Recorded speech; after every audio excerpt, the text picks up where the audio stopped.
Hello YouTube, CCG Collector here, making it rain with some Jabba's Palace booster packs. I know you're all thinking, you maniac, what kind of collector are you? There are cards in there.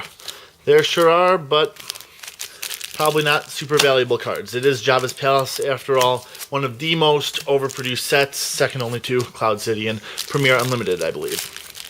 I'm not going to be naming the cards off as I go through them, because that would take too long. But I will point out the rares as I open each pack. Jabba's Palace was... I didn't really care for it much as a set. Though, with the enhanced Jabba's Palace packs and all that, I got more than my fair share of Jabba's Palace cards. Scum and Villainy. Like everyone else did, I'm sure.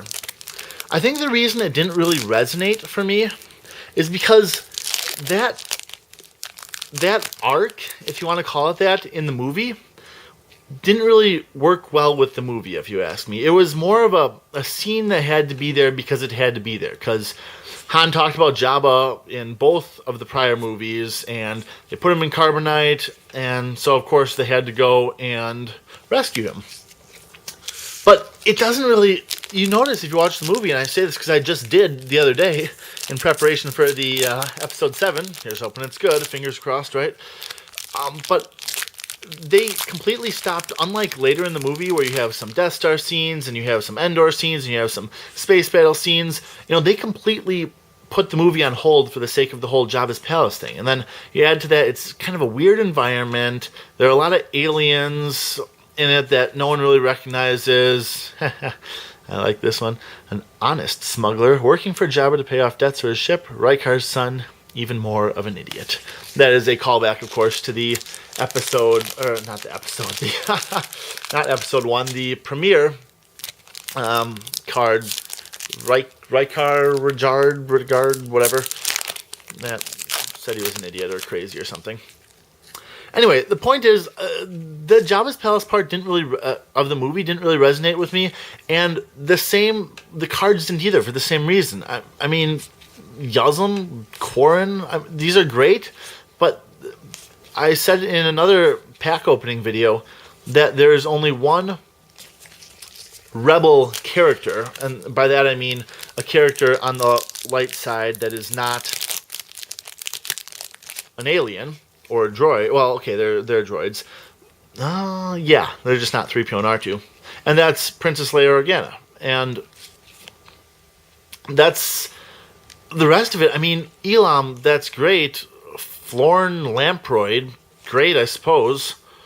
He looks like that little dude up there. Of course, that's a Dianaga, but it's just cards that they don't really connect with me, you know? Sort of like in episodes 2 and 3 of the Star Wars movies, where you have all these sides. You have these battle droids and you have these clone troopers, and you're not invested in any of it because you have no attachment to it, right?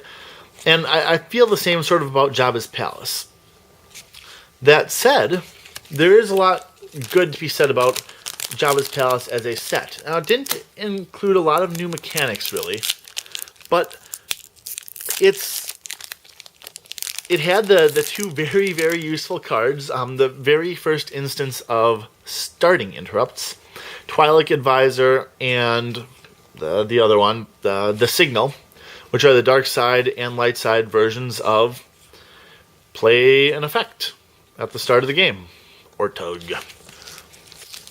Which was nice because it let you get your deck off to a decent start. Now, the one Death Star 2 came and kind of overrode that with heading for the medical frigate and whatever the dark side version of that was.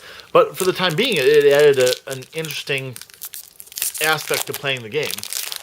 And additionally, much of this is centered around Jabba's Palace Audience Chamber, which the idea is you have all these instances of Rhodians and, all the different alien types in the first set, and they each kind of have a representative, I suppose, a unique version of them in Jabba's Palace that gives them all effects and benefits, but only if they are at the audience chamber. So it was an interesting spin on things.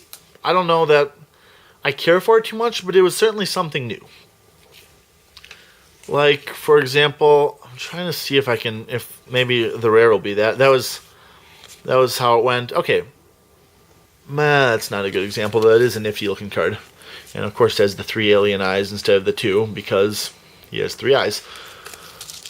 But I said in my other booster pack opening video that the thing about character rarities, or the thing about rarities in the Jabba's Palace sets, are that they're either a named creature. Oh, and now we have 1 eye. Huh. That they're either a named creature, in which case they're rare. They're a generic creature, like these two, in which case they're common. Or they're a red card, in which case they're likely uncommon. Hidden Weapons. My gosh, is that a good card. And let's pause to take a look at this. I don't know how else it's going to focus, but it says, if Boba Fett or your character with Mandalorian armor is present during the weapons phase of a battle, target 1 opponent's character present. Draw a destiny. 0 to 1, no effect. 2 to 3, target immediately captured. 4 to 5, target hit, and 6+, target immediately lost. So every number, every destiny except for 0 to 1 does something very good for you. Ooh, Rancor. Does something very good for you. Including capturing, which is normally you need a weapon that you need to use a lot of force to fire, or you need to have a specific character. Well, I mean, with hidden weapons, you need a specific character. So I suppose it's not overpowered, given that only Boba Fett and not Jango Fett, the other guy, Jodo Cast, can use it without having the equipment on, but I like it a lot. One of my Strangle. This is another fun one because in most of these, the Jabba's Palace icon is Jabba's eye. In Strangle, because obviously he's being strangled, in Strangle it is an eye rolling back. So that was a fun little Easter egg that Decipher did. They had lots of that in their cards. I showed you the eye things for the 3-eyed alien and the 1-eyed alien. I showed you that. I mean, they've got all sorts of stuff across all of the sets, really.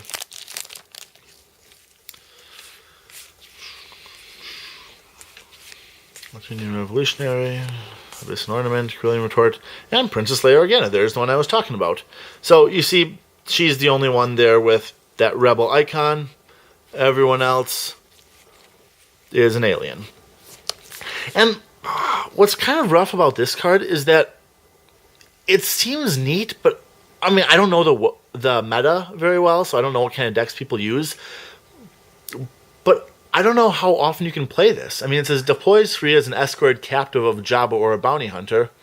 It reduces the forfeit of aliens there, and if it's released, if she's released, retrieve 5 force, immune to attrition less than 3. So that's cool, but it seems like it's very situational. Maybe it's a sideboard card. Again, I don't know. I don't even know if Jabba's Palace had or not Jabba's Palace, if the Decipher Star Wars customizable card game, this thing that I'm supposedly some expert on, even had the concept of a sideboard, because, I mean, one player played the one side twice, one player played one side once, because you'd have a Rebel and an Imperial deck, and then you'd start out with one, switch to the other, and then switch back to the first. I don't know that there was a sideboard. Sergeant Dolan. So, who knows? Anyway, this has been the CCG Collector. Opened up 10 packs of Jabba's Palace to make sure I'm getting closer and closer to a mint set. And I got some nice cards in the process. Leia. Where are the other ones? I don't know. You saw them in the video. You can scroll back for me. This chick. Yeah.